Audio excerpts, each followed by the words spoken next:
എത്ര ശതമാനം ഹായ്, ഞാൻ പറഞ്ഞിട്ടുണ്ട് ഞാൻ പുറകിൽ എത്തണതിന് മുമ്പ് ഹായ് പറയുന്നത്.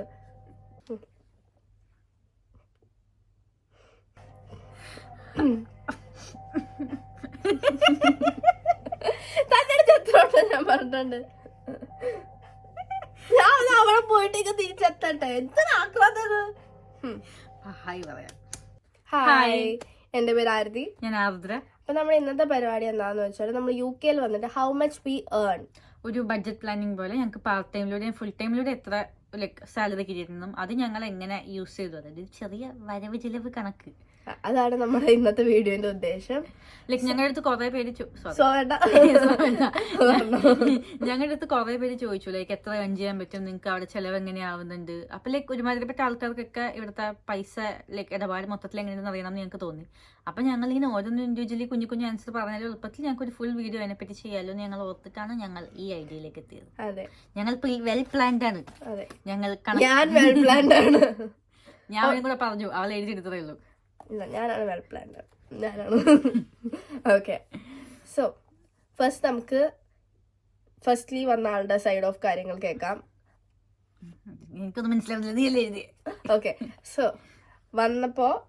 വന്ന സമയത്ത് എനിക്ക് ഞാൻ ജോലിക്ക് കയറിയത് കുറച്ചധികം മാസങ്ങൾ കഴിഞ്ഞിട്ടായിരുന്നു. വന്ന സമയത്ത് ഞാൻ ജോലിക്ക് കയറാൻ ഒരു 4 മാസം ലേറ്റായി.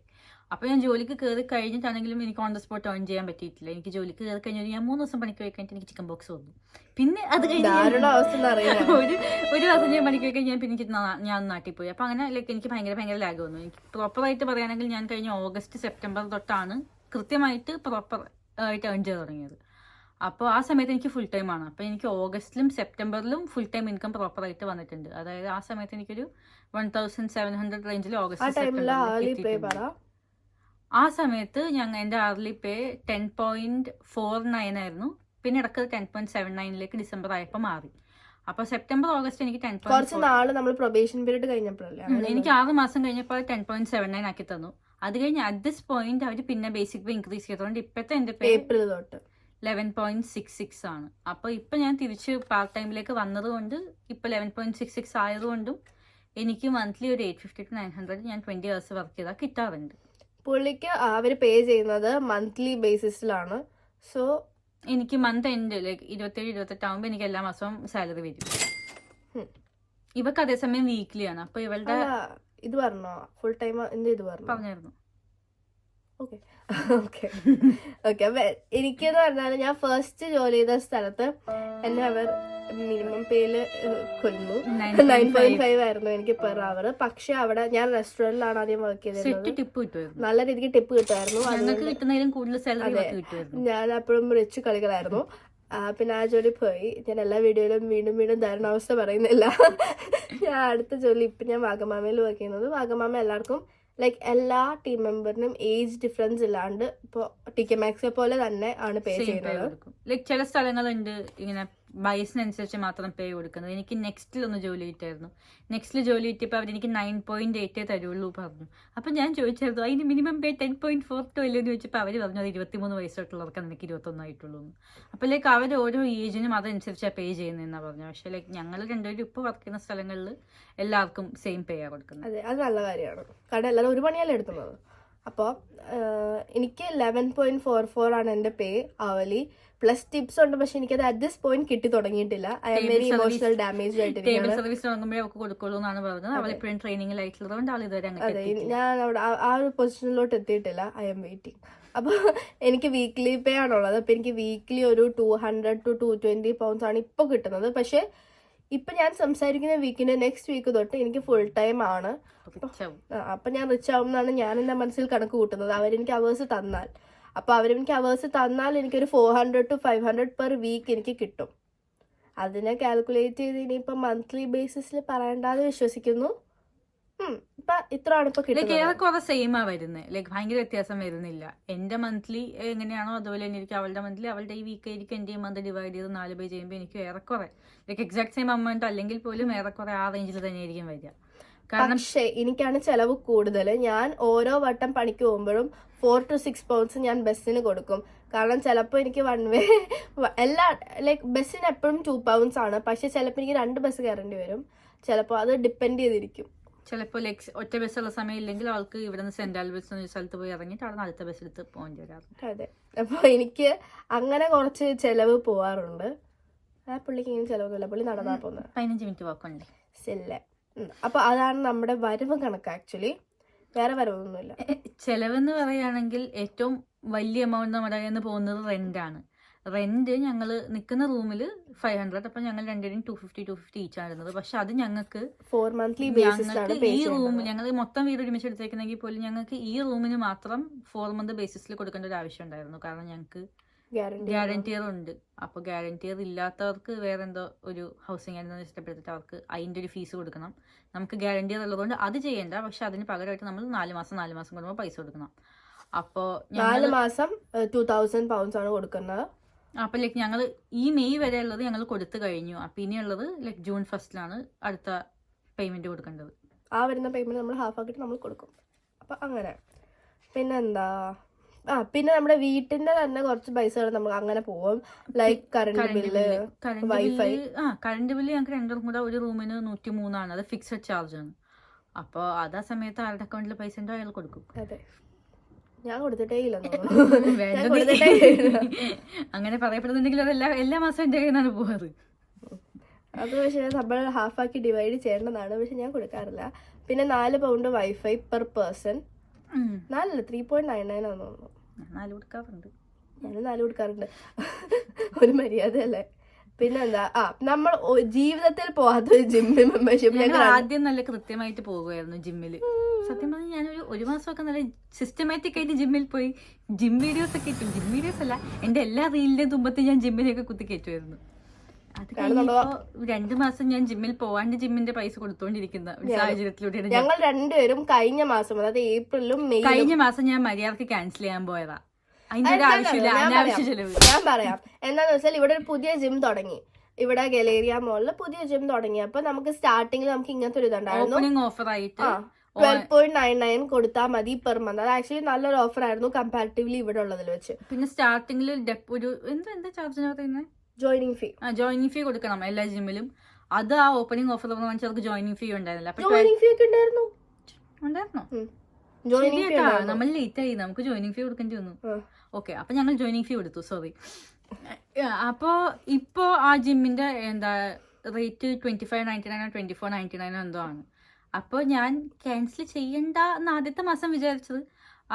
അതിപ്പോ ഞാൻ ക്യാൻസൽ ചെയ്ത് എനിക്ക് അടുത്ത മാസം പോകേണ്ടി വന്നാലോ എന്ന് തോന്നിയാൽ ഞാൻ പിന്നെ എല്ലാ മാസം 24.99 കൊടുക്കണ്ടേ. അതിലും ഭേദം ഒരു മാസം 12.99 കൊടുക്കണമാണല്ലോ എന്ന് ഓർത്തിട്ടാണ്. പക്ഷേ ആ മാസം ഞാൻ പോകാഞ്ഞപ്പോൾ അടുത്ത മാസം ഞാൻ ക്യാൻസൽ ചെയ്യാൻ മെന്റലി പ്രിപ്പയർ ആയിട്ടോ. അപ്പൊ ചില അലവലാദികൾ എൻ്റെ അടുത്ത് പറഞ്ഞു, നമുക്ക് ജിമ്മിൽ പോയി അടിപൊളിയായിട്ട് വീഡിയോ ഒക്കെ എടുക്കണ്ടേ എന്നൊക്കെ പറഞ്ഞ് എന്നെ തിരിച്ച് എന്നെ കൊണ്ട് ക്യാൻസൽ ചെയ്യിപ്പിച്ചില്ല. അത് കാരണം ക്യാൻസൽ ചെയ്ത് കഴിഞ്ഞാൽ പിന്നെ മെമ്പർഷിപ്പ് എടുക്കുമ്പോൾ ഈ ഓഫർ. അത് കഴിഞ്ഞപ്പോ 2ാമത്തെ മാസവും അനാവശ്യമായിട്ട് ഞാൻ വെറുതെ ജിമ്മിൽ പൈസ കൊടുത്ത് ജിമ്മുകാരെ തീറ്റിപ്പോറ്റിക്കൊണ്ടിരിക്കുന്നു. ഒറ്റക്കാടാ ഞങ്ങൾ ഒരു ദിവസം പോലെ ജിമ്മിന്റെ പരിസരത്ത് കൂടെ പോയിട്ടില്ല. ഞാൻ കണ്ടിട്ടില്ല. ജിമ്മിൽ കാണാറുള്ള ആൾക്കാരൊക്കെ ഡെയിലി വഴി വെച്ച് കാണുമ്പോൾ ചോദിക്കും വരുന്നില്ല. ഞാൻ പറഞ്ഞു നാളെ. ഈ പുള്ളി അവിടെ ജോലിക്ക് പോകണ്ട മോള് വരെ, അത് കഴിഞ്ഞിട്ട് അങ്ങ് കേറിട്ട് വന്നാ മതി. അല്ലെങ്കിൽ എന്തെങ്കിലും നോ മോർ ജിമ്മിൽ പോയിട്ട് എനിക്ക് പ്രാന്തോ. പണ്ട് പോയിട്ടുണ്ടോ? പണ്ട് പോയിട്ടുണ്ടോ? അങ്ങനെ എന്നിട്ട് പോയില്ല ഞാൻ. എനിക്ക് ആ വഴി പോകേണ്ട ഒരു കാര്യമില്ല. എനിക്ക് ആ വഴി പോകേണ്ട ഒരു ആവശ്യമില്ല. അതുകൊണ്ടാണ് ഞാൻ പോകത്തേട്ടോ, അല്ലാണ്ട് വെറുതെ പറയാം. പിന്നെ ജിം അപ്പൊ ഓക്കെ. അത് കഴിഞ്ഞാൽ പിന്നെ നമുക്ക് മന്ത്ലി വരുന്ന സാധനം ലബാറ റീചാർജ് ഞാൻ ചെയ്യാറില്ല. ഈ പുള്ളി ചെയ്യാറില്ല. ഈ പുള്ളി ഉടായിപ്പ് പുള്ളിക്കാരി ഒന്നും എനിക്ക് ഭ്രാന്ത് പിടിക്കുക. കാരണം നമ്മൾ വിളിക്കുമ്പോൾ പുള്ളിയുടെ ഫോൺ കിട്ടില്ല, പുള്ളിയുടെ നെറ്റ്. അപ്പൊ നമ്മൾ വൈഫൈ കോൾ ചെയ്യാം, നമ്മൾ വാട്സാപ്പ് കോൾ ചെയ്യുകയാണെങ്കിൽ അപ്പൊ പുള്ളിക്ക് നെറ്റില്ല, ഒന്നുമില്ല. ഈ പുള്ളി എന്ത് കാണിക്കുക. അപ്പം ഞാനാണെങ്കിൽ എപ്പോഴും റീചാർജ് ചെയ്യും. എന്നിട്ട് ഞാൻ എൻ്റെ 2 hour ബസ് റൈഡിൽ കൂടെ പോയി ഉള്ള റീലൊക്കെ കണ്ട് എൻ്റെ നെറ്റ് തീർത്തിട്ട് പിന്നെ ഒരു മാസം ഞാൻ 3 വട്ടം റീചാർജ് ചെയ്യും. എന്നാ പിന്നെ വില കൂടിയ പ്ലാൻ എടുത്താൽ പ്രശ്നം തീർന്നു. ഇല്ല, 5 GB പ്ലാൻ എടുക്കുള്ളൂ. ഇല്ല, എന്നിട്ട് 5 GB പ്ലാൻ ഒരു മാസം 3 വട്ടം ചെയ്യും. 15 GB. എന്നാ 20 GB പ്ലാൻ വേണ്ട, ലാഭത്തിൽ എടുക്കൂ. ഇല്ല, അല്ല അതൊക്കെ പൊട്ട. അപ്പൊ അതാണ് നമ്മൾ സ്ഥിരമായി വരുന്നത്. പിന്നെ ഉള്ളത് ഗ്രോസറി ഷോപ്പിംഗ്. നമുക്ക് നമ്മൾ പ്രോപ്പറായിട്ട് ഫുഡ് കഴിക്കുന്ന രീതിയിൽ നോക്കുകയാണെങ്കിൽ ഞങ്ങൾക്ക് ഒരു ആഴ്ചയിൽ 20 pounds വേണ്ടി മാത്രമേ മേടിക്കേണ്ടി വരുള്ളൂ. പക്ഷെ ഞങ്ങൾ പ്രോപ്പർ അല്ലാത്തതുകൊണ്ട് ഞങ്ങൾക്ക് ഇപ്പൊ തൽക്കാലം അതുപോലെ വേണ്ടി വരാം. ഞങ്ങൾ ഒന്നും വാങ്ങാറില്ല, ഒന്നും ചെയ്യാറില്ല. എങ്ങനെയൊക്കെയോ ഞാൻ എങ്ങനെ തിന്നണമെന്ന് ഞങ്ങൾക്ക് പോലും അറിയാത്ത രീതിയിലാണ് ഇപ്പൊ നിൽക്കുന്നത്. പക്ഷെ ഞങ്ങൾ എല്ലാ മാസവും ഓർക്കും നന്നാവണം. ഞങ്ങൾ ഇന്നാളൊരു ഗ്രോസറി വ്ലോഗ് ഇട്ടായിരുന്നു. നന്നാവാൻ പോയതിന്റെ ഭാഗമായിട്ടാണ് ഞങ്ങൾ ആ ടൈമിൽ നമ്മൾ ചെയ്തു, ലാവിഷായിട്ട് മേടിച്ചു, തിന്നു. കുറച്ച് ദിവസം തിന്നു, പിന്നെ അത് പിന്നെ തെറ്റി. ഞാൻ അന്ന് മേടിച്ച അവക്കാട്ടോ ഇപ്പോഴും ഫ്രിഡ്ജിൽ ഇരിപ്പുണ്ട് ഉപയോഗിക്കേണ്ടി. അന്നല്ല, അത് കഴിഞ്ഞ അവക്കാടോ മേടിച്ചു. ഓക്കെ, എന്നാ എനിക്ക് ഓർമ്മക്കുറവുണ്ട്. ഞാൻ പറഞ്ഞതാണ് അവക്കാടോ ഒന്നും വേണ്ടത്. അല്ലാന്ന് ഞാൻ അവക്കാടോ കഴിക്കാം. അവക്കാടോ ജ്യൂസ് വെച്ച് കുടിക്കുന്നത് വണ്ണം കുറേ നല്ലത് കേട്ടു. ഈ പുള്ളിയാണ് ഏറ്റവും വലിയ പ്രശ്നം. ഞാൻ വാങ്ങുന്ന സാധനങ്ങളൊക്കെ ഞാൻ ഉപയോഗിക്കാറുണ്ട്. ഈ പുള്ളി വെറുതെ കണ്ടൊക്കെ വാങ്ങും. എന്നിട്ട് ഓക്കെ, അപ്പൊ ഞങ്ങളുടെ ഗ്രോസറി ഷോപ്പിംഗ് 20 pounds ആണ്. അപ്പൊ കല്ല് പൈസ ഇടാത്ത 20 pounds ഈ ചില സന്ദർഭങ്ങളിൽ ഞാൻ ഇടാറുണ്ട്. ഒരു കൊണ്ട് പിന്നെന്താ, നമ്മൾ പിന്നെ ഇവള് കോഫി കുടിക്കാൻ പോകും. കോഫി കുടിക്കാൻ പോണേ ഞാനും കല്ലും ഇതുവരെ കോഫി കുടിച്ച് ശീലിച്ചിട്ടില്ല. ഞങ്ങൾക്ക് വീട്ടിൽ നിന്ന് കോഫി തന്ന് ഞങ്ങളെ ശീലിപ്പിച്ചില്ല. ഞങ്ങൾ ചായ കുടിക്കാത്ത ആൾക്കാരാണ്. ചായയും കാപ്പിയും കുടിക്കാത്ത ആൾക്കാരാണ്. ഇല്ല, ഞാൻ കാപ്പി കുടിക്കും. ഞാൻ കട്ടൻ കാപ്പി കുടിക്കും. ഞാൻ only ice tea and chocolate coffee. ഞാൻ നാട്ടിൽ വെച്ച് കട്ടൻ ചായ മാത്രമേ കുടിക്കുള്ളൂ. അതും കൺസിസ്റ്റന്റ് ആയിട്ട് ഡെയിലി കുടിക്കുന്നൊന്നല്ല, വല്ലപ്പോഴും ഒന്ന് കുടിച്ചേക്കാം എന്ന് തോന്നുന്നു മാത്രം. അല്ലാണ്ട് ലൈക്ക് റെഗുലർ കോഫി ഡ്രിങ്കേഴ്സ് ഒന്നും അല്ല.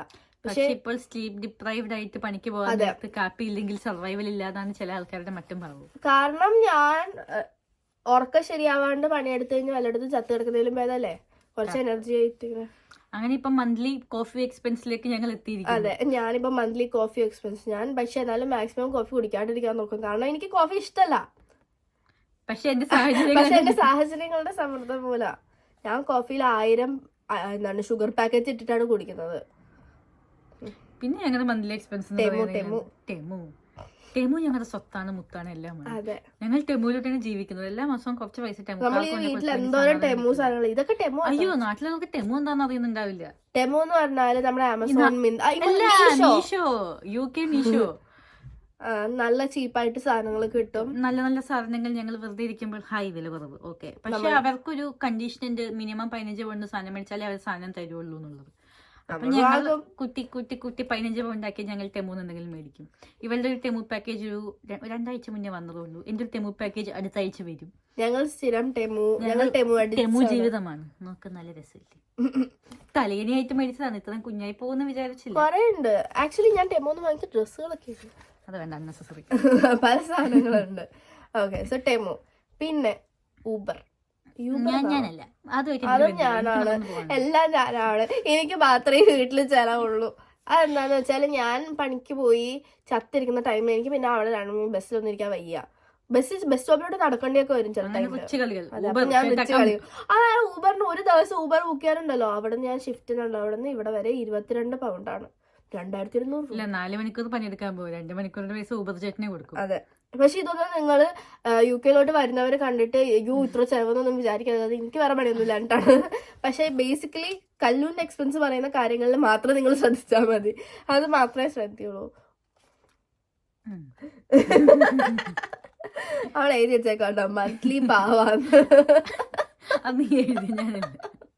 അല്ല, അങ്ങനെയല്ല. എല്ലാ മാസവും എനിക്ക് സാലറി കിട്ടുമ്പോൾ ഞാൻ നോർമലി ഇവക്ക് ഒരു പാവ മേടിച്ചു കൊടുക്കാറുണ്ട്.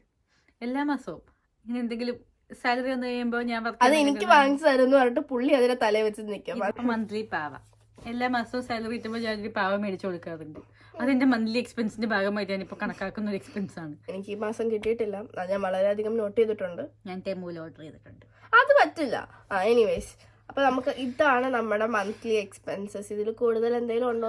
ഇത്രയും എക്സ്പെൻസ് കഴിഞ്ഞാലും നമ്മുടെ കയ്യിൽ ബാക്കിയായിട്ട് അത്യാവശ്യം ഒരു നല്ല എമൗണ്ട് എല്ലാ മാസവും നോർമലി ഉണ്ടാവാറുണ്ട്. പിന്നെ ഞങ്ങൾ റെന്റ് ഒറ്റയടിക്ക് അടയ്ക്കുന്നത് കൊണ്ട് അത് ഒറ്റയടിക്ക് പോകും. അതങ്ങ് പോകും. ഒറ്റയടിക്ക് പോകുമ്പോൾ കയ്യിൽ ഒറ്റയടിക്ക് വലിയ എമൗണ്ട് പോകും എന്നുള്ളത് പറഞ്ഞാൽ തന്നെ ഈ മാസത്തിൽ പിന്നെ ഉള്ള ഓരോ മാസം സാലറി വരുമ്പോൾ ഈ ഏറ്റവും ബേസിക് ആയിട്ടുള്ള ചിലവ് കഴിഞ്ഞാൽ ബാക്കി മൊത്തം സേവിങ്സിലേക്ക് വെക്കാൻ പാകത്തിന് ഉണ്ടാവാറുണ്ട്. അപ്പോൾ അത് പിന്നെ 3-4 മാസം കഴിയുമ്പോൾ പിന്നീട് റെന്റിന് കൊടുക്കാം.